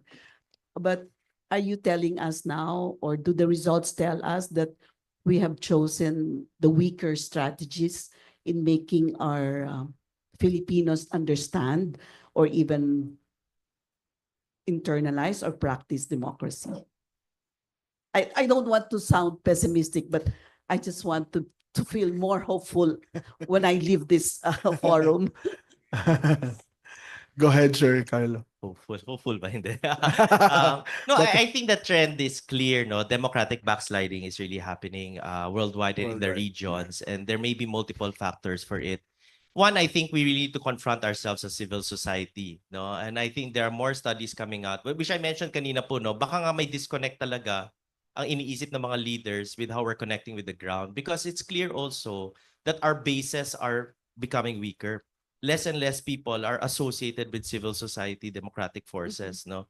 I'm not saying there's also civil society anti-democratic forces, no? Nagkakaroon din yun ng ground, but within ourselves, we have to confront the reality that humihina talaga ang civil society, and it's felt. Maybe the other thing we need to think about, so that might be a question of strategy, that might be a question of imagination, that might be a question of whether we're actually connecting on the ground. Of course, there are other factors. For example, economic factors that are very big factor. Like, for example, the labor sector has weakened. No, unionization is lower because of union busting, all kinds of I don't know. So may mga factors na ganun din, no, corporate. But maybe there's one other trend that I'd like to think about for us and in democracy. Maybe it's really idea called atomization. No, I think there is a strong social correlation between people's growing individualism and atomization and the decline of democracy, because people are not anymore connected to their communities. If 3 out of 10 only feel that they're part of their communities, how would you want to be participating in groups and democracy? So may trends na ganon, whether it be caught by social media, external forces, etc. But people are not congregating anymore to actually assert themselves in certain arenas, in community forces. And hindi ko alam kung kasalanan natin yon or kasalanan yun na the trends are just there. So I think we also need to look at the economic and social factors that are contributing to this kind of difficulty in organizing. I'm not saying that people are not organizing. I think people are feeling how hard it is to actually organize now. And I think the Asia Barometer survey also puts certain levels of things that we need to think about. One, there's a growing trend of disempowerment. Two, there is a growing trend that people cannot influence politics and cannot engage in politics. So I think all the trends seem to be against us. No? And now, if that's the data, what do we do next? Kami, wala rin kaming sagot. No? But we have to, wag tayo no? I think if we are reflexive and say defensive tayo, hindi nag-organize na kami, etc. Sinasabi ko, hindi talaga tayo ganun ka-effective. No? Especially the democratic forces. And we need to confront that reality if we want to move forward stronger. Yes, ma'am. Go ahead, Dean. Yeah, just to add lang, we have been in discussions, di ba, Carlo? And I think maybe in July, maybe the Participate Consortium would like to also discuss this to really see or to assess how effective really are our political education, civic education programs in the past. No, I think parang initially, I think when we had parang this discussion, di ba, parang we were talking about in our political and civic education programs, we start first with values. What are our core shared and common values? But it seems to be that people's as we also become more socially differentiated, di ba? Dati malaki lang talaga yung rich and poor divide, but now they're more and more becoming more socially distinguished economic groups. So even these values, no, are becoming also more differentiated. So yung question now is, where do we start now? Ang question in terms of this civic education. It has worked in the past, di ba? Marami naman tayong ginawa civil society groups, yung ating Guapo versus Trapo campaign. It was effective in the past, but maybe now we have to rethink what is that. I think it still can also be what are our shared values or norms, but I think that's something that we'll have to look at or look for. No? Maybe we also start with relationships, but so that's something that we need to also. Thank you, but I just to emphasize, maganda yung call to action nyo, yung drive civic engagement beyond elections. We look forward to that. Thank you. Thank you, ma'am. Actually, may isang slide dun, di ba, din, na in terms of levels of political participation, because of individualism or atomization, mostly they just are okay with just voting. second to that is the dialogue. And I'd like to zoom in on that. The dialogues happening on our dinner table, in our group chats. I'm wondering if the quality of those dialogues are. Kasi nang-aaway, nang bablock, kahit sariling pamilya, di ba? Sariling ano. So, I mean, these are the kinds of dialogues that should be healthy and meaningful, that moves our democracy forward, that moves the deliberative call to action, na parang dapat hindi yung nang-aaway lagi. To be honest, sorry, palaway din ako sa social media. Pero I reach out naman. Palaway ako in public, pero sa messenger, aba, love na love namin each other. Diba? Ang dami kong inaway nung nano si Duterte. But I think we can move our democracy forward by looking at the kinds of discussions or discourse happening in school, in our dining tables, in coffee shops, 'di ba? In group chats, nako yan, ang daming fake news diyan. So do we just turn a blind eye instead of kung may marites na naglalagay ng fake news or disinformation? So I think that one, and then the last is the 4 out of 10 joining assemblies, or really being part of this community where you hold our leaders accountable, where you listen to them. Ano bang ginawa mo? Ano ba yung performance mo?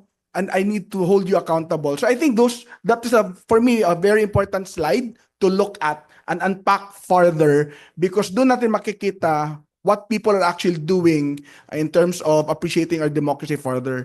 So yun, we're down to our last question, and then I'll read the question from Zoom. Anyone else? Yes, sir.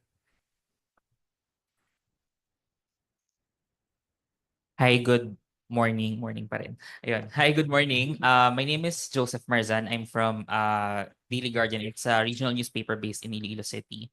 I just wanted to ask if there will be a continuation of this survey. Kasi one of the things that I observe is very limited yung scope nung survey. It doesn't include other urban centers such as Bacolod and Iloilo, of course, and like General Santos and other urban centers in the country. Kasi parang kung ganun lang yung representative, parang it doesn't speak for all urban Filipinos yet. So are there plans to expand the scope of the survey?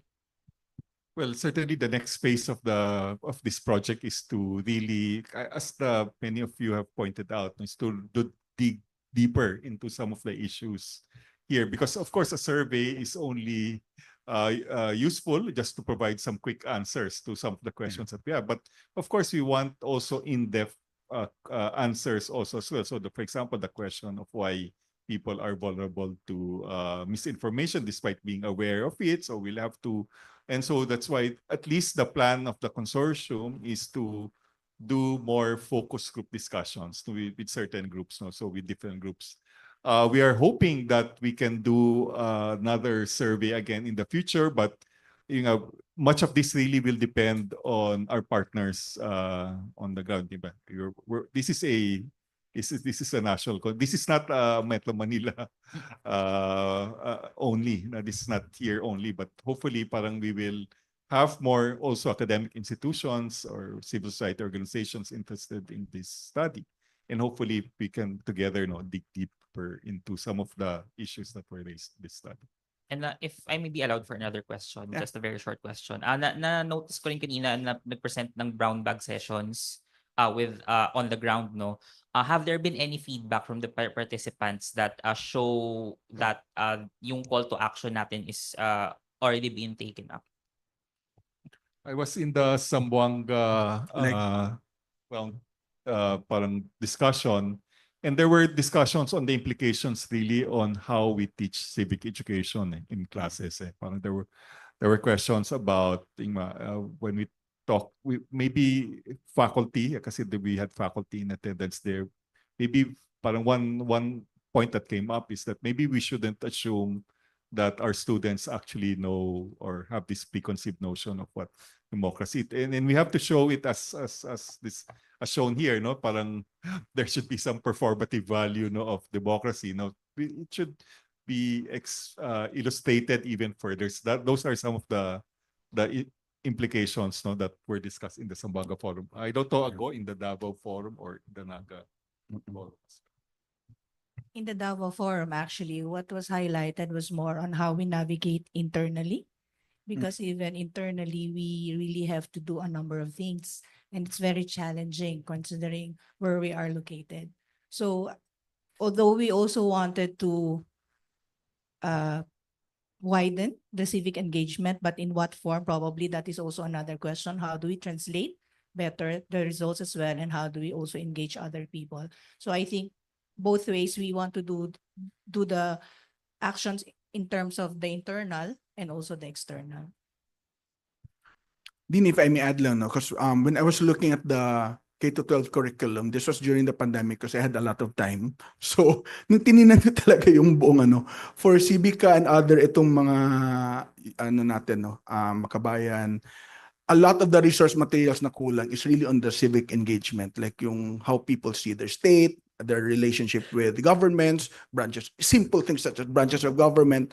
Nandun naman siya sa textbooks, no? But I think the textbooks are not enough. So, or baka kailangan tingnan talaga yung yung laman ng textbook to make sure that kung ano yung nakikita dito, ma-update din, no? Kasi sobrang luma na talaga ng mga nasa textbooks na content at hindi na siya alinsunod sa kung ano yung konteksto ng demokrasya ang gusto nating iparating sa mga estudyante. So yun lang yung slight comment ko, but I'm sure the evidence can be further unpacked to see ano talaga yung mga materials. Now that yung K-12 din is nag-ano rin naman, meron ding bagong K-12. Maybe that's worth looking into again. Baka mapakalimutan na naman. So yun. Okay, sir. Wanted to ask the team, how do we access the results of the survey? Kasi para makita namin yung buong. So we'll be posting po the full top line report. So even some of the graphs na hindi po na-share dito will also put in our website. Lahat naman po here parang we can email also for the proper press release and also the full top line report. I'll give you my card na lang later. Okay.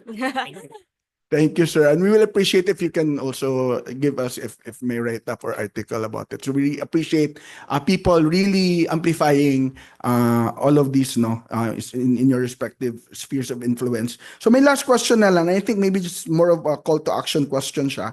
From Zoom, I think we're streaming live, global. Syempre global yung streaming. So hi, this is Roden Boribor Sikal, Station Manager of Brigada News FM Naga. We truly appreciate the efforts being made by Ateneo, especially here in Naga City, Kamsur, to empower people about democracy, particularly during this election period. However, a large portion of the voting population remains unreached, especially those in far-flung barangays of the province, particularly in areas without access to any form of communication. In these places, traditional politicians thrive and many voters are easily misled. What steps can be taken to address this issue? In instances where far-flung voters are misled, what steps can be done to guide them better? And maybe we'll take it as a closing statement from our panel here. Who would like to start?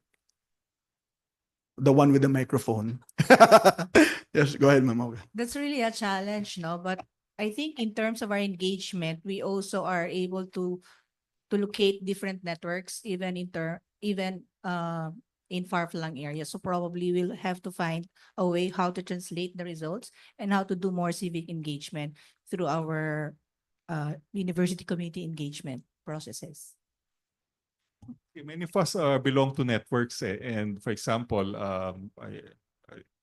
Ateneo is part of course, the broader Catholic Educators Association of the Philippines. They've recently organized a network called the Catholic Social Science Teachers, which are also, many of these members actually belong to small parochial schools. So we hope that we can also disseminate the results and also encourage them to undertake also discussions on this line. If was as what you have said about yung mga books, maybe our teachers can actually be the ones who will supplement what's in that. And hopefully parang we don't end, as I said, we don't end with these results. So as many of the discussions here show that we need to further dig deep on the problems, on the issues, and also the possible responses that we can undertake to address our democratic deficit. Dr. Robin? Actually, I'm not really sure what to say about how to propagate it, but to educate the Filipinos in the far flung. But what I'd say is that we need to clean up social media, really. We need to solve fake news. We need to solve misinformation. But at the same time, I was struck by the question earlier. Let me just respond to the issue of tactical and strategies, whether the activists made a mistake or progressive groups. If you look at 2022, 2022, I think, based on our data, was a continuity election. What that means is that people supported Duterte, and the candidate who won and who will win at that time was the best representation of Duterte. So I guess the just to connect that to the issue of social media, I think there was no compelling counter narrative that emerged that would make people dissatisfied with the regime back then, right? I mean, there were, of course, there were individuals who did effectively speak, but it wasn't large scale, right? So yeah, I think we're still waiting for that very strong counter narrative that would compel people to think that things are not okay, because even the EJKs were supported, and as you can see with the data, things actually did not change a lot, diba? This was an undercurrent previous to Duterte. In fact, it was just consolidated under Duterte. And so it's not just about how do we reach them, but also what is the message that we're really propagating. Sir Carlo. I think on my side, just 3 points. No, I think acknowledging the information asymmetry and how we consume information might be a very good point to start with everyone. No, parang I think when we say yung rural areas or urban areas, we really just need to figure out are we all getting the right information. I always tell, for example, when I go to localities, I tell the HEI, alam mo yung isang role nyo, magkwento kayo ng local candidates sa locality nyo. That's a simple service you can do as a HEI in your locality, no? Just to talk about candidates, for example, giving the right information. So I think information asymmetry, whether people are getting the same kinds of information, I think that's one of the things we have to confront. My second and third point are pretty connected about civic education. No? We often assume that a voter's education for 1 hour to 2 hours would change people's minds. That's nonsense. No? And I think we need to go long term. Parang we have to see and understand that civic education needs to be continually propagated and continued in terms of school. But we have 2 questions we have to ask. The what of civic education? Ano ba ang ituturo? Anong pedagogy gagamitin? Hindi pwedeng i-recycle lang yung dati. And I think for those organizations who are attached to their old modules, no, I think it's time to just let go of them, no, and just start, no. Let's start from where we are, no. The second is the how. I think yung mention ni about the question of DepEd. I think one of the things I heard is that you have people teaching civic education whose background is in biology, right? Whose background is in a science that is not connected to civic education. So the how mechanism is such an important thing, because going around telling people to do political education in their classes, they will tell me nakakatakot yung usapan na yan. So even the ones who are supposedly going to create the spaces for people to have civic conversations and all of that, sila mismo takot. So I think feel ko kailangan mapag-usapan siya na teacher training, yung mechanisms for that. Medyo malaking problema siyang kailangan pag-isipan. So I guess that's a big challenge for us. Thank you. Okay. And on that note, positive ba yun? Positive naman. Call to action pa rin. Yes, so we have a bevy of actionable items that we can do individually and collectively. I think this is just a start of the conversation, more studies in the future, and I think more action needed. So with that, palakpakan po natin ang ating panel ngayon, Sir Salinda Thomas, Robin Michael Garcia, Carlo Abadines, and of course, Dean Philip Arnold Tuanyo. We're not done yet, may closing pa. Don't leave yet. Thank you. Thank you, panelists. You may return to your seats. So thank you so much to all our panelists, Sir Leon, for moderating, and our guests for your insightful and thoughtful questions. So to officially end our program, we'd like to call on a very important partner in this initiative as well. So to formally close our program, we invite Dr. Zarina A. Saloma Akpedonu, the Dean of Ateneo School of Social Sciences.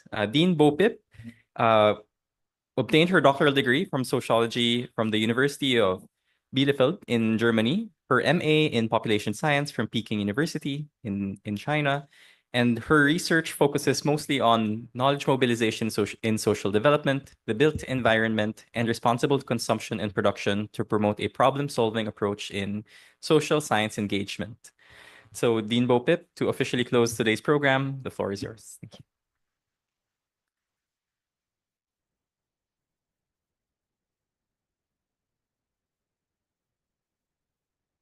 Justice Antonio Carpio, among many identities and alumnus of the Ateneo de Manila and the School of Social Sciences, Dr. Benjamin Tolosa, Vice President for Mission Integration, Dr. Philip Arnold Tuanyo, Dean of the Ateneo School of Government, our panelists and also research partners, faculty, staff, students, our extra academic partners, ladies and gentlemen, good morning. It is my pleasure to formally close the program and the launch of the Philippine Observatory on Democracy at a time when illiberal democracy, authoritarian democracy are increasingly being used as terms to describe certain realities in some parts of the world. This POD, this project, Observatory of Democracy, is a very good partnership among the 5 Ateneos, Ateneo de Cagayan, Ateneo de Davao, Ateneo de Manila, Ateneo de Naga, and Ateneo de Zamboanga. Our research group is housed at ASOG, but in Ateneo, for example, we have the John J. Carroll Institute for Church and Social Issues. We have Simbahang Lingkod Bayan also as partners. One important lesson that we have learned in our life, in the academe, in the university, is that, or even in government, is that many of the shortcomings of past and current solutions for the many problems of the times are due to the absence or the lack of the social science perspective in the solutions. Now, with this partnership with government policy centers, scholars, and extra academic audiences, we are actually able to not only critique, not only analyze, but also to offer, or at least the possibility of offering practical results. As we know, in spaces where institutions are in varying form of maturity, such as in our country, and even in our own universities and organizations, our goal should be to not only offer a critique, but to offer solutions to solve a problem. This is also a very good partnership between the social sciences and government centers, because we have always been keeping up with the reality that we are becoming more interconnected. And so it's very important that the partnership is not only between different fields of knowledge, different epistemic communities, but also with and among different institutions and organizations in different regions. Because as we are keeping up with the reality of being more interconnected, the contextualization of universalisms is very important. Democracy is of universal interest, but context matters. We may be able to demonstrate and develop a global perspective by being part of the Observatory of Democracy managed by the International Association of Jesuit Universities. We are also increasingly orienting ourselves to not just this greater aggregation at the new level of aggregation globally, but learning about the impact of global developments locally. And so this is important, why the survey. And we realize now that these are covering conflict areas, experiences in grassroots democracy. So there is also this trans-temporal element because it's election time. How would people feel if it's not election coming up? So let me emphasize that this is just the initial, preliminary part of the work. The findings, more inferential statistics and analysis will be done by the group. More qualitative study to understand the numbers. And also, among ourselves, we have to think about science communication because we are going to share findings from science this is a scientific study, random sampling. We took care of the sampling methodology. So the problem now, and it's just been coming up in the open forum, is science communication beyond dissemination. As scientists, as academicians, we always want to share knowledge, share data. So we always think about dissemination, but we are also not, well, because of the emphasis on dissemination, maybe we have stopped to think about listening to the experiences of people. So I think with this dissemination mentality and the listening mentality, we can come closer to understanding one another, coming up this communication of science, and be more hopeful about the future. So I hope that the project findings today, the initial project findings and the short time that we have this morning have been very insightful, will lead to richer understanding and more meaningful problem-solving action. Thank you very much.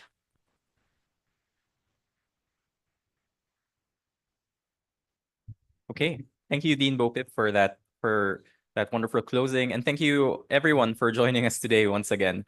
Like Dean Bopip alluded to, on behalf of Ateneo School of Government and the POD Consortium, we thank everyone for your support, your insights, and your questions. Rest assured, we do these types of meaningful dialogues to directly inform the policy research that we do and to further sharpen the insights that we generate out of it. So the work of strengthening democracy doesn't end here. It continues in the spaces we create, the questions we continue to ask, and the actions we take beyond today. For POD, it's really just phase one. It's really about figuring out how do we interrogate and ask questions about democracy in the Philippines. Who do we ask these questions to? And what do we do when we find out what these questions and what the answers to the questions are? Phase two, hopefully, will be looking forward to a sharpened questionnaire, to sharpened insights, and through the continued research that the different institutions have already committed to doing the rest of this year. So thank you so much, everyone. We hope you stay engaged with this research. Like Misha alluded to, we will send the top line report, which just summarizes the headline findings of the survey for now. And we hope that we can stay connected as the different Ateneo institutions conduct their own more nuanced research in the future. And we organize these brown bags to share the results of those further discussions and further studies in the future. So this wouldn't be a Philippine event without a photo op. So we're kindly requesting the audience so Misha will guide us and direct us on how the photo op will go, but we request our panelists to please stand in front, and the photo will be taken from here. And I believe the audience members, I think you can remain seated. Yeah. Audience can remain seated. Thank you. So we'll just take the photo from here. Thank you, everyone. For the panel, just please stay here po. Tayo lang po. Aha, dito.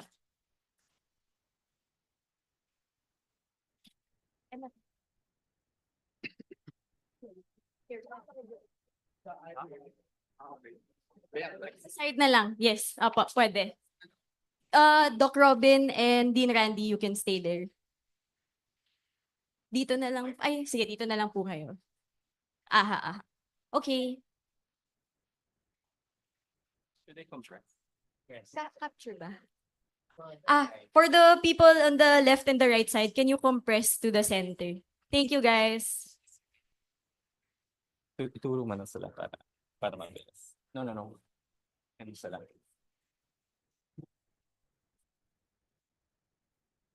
Yes, so we're requesting the audience seated Please on stay the in right the and left. center. Yes. Thank you. Let's compress towards the center, please. Thank you so much.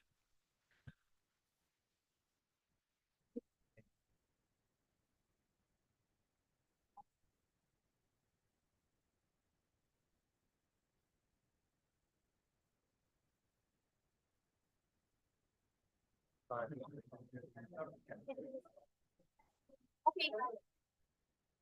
Can you move closer to the left? To your right, sorry. Okay. Okay. Do you want Celadine to stand down? Here. We can have one on the right. Upo na lang kayo. Upo na lang kayo here.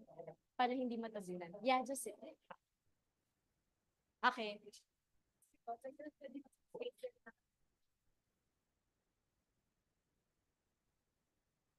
Okay, this looks good. Yep, okay. Okay, 1, 2, 3. Cheese.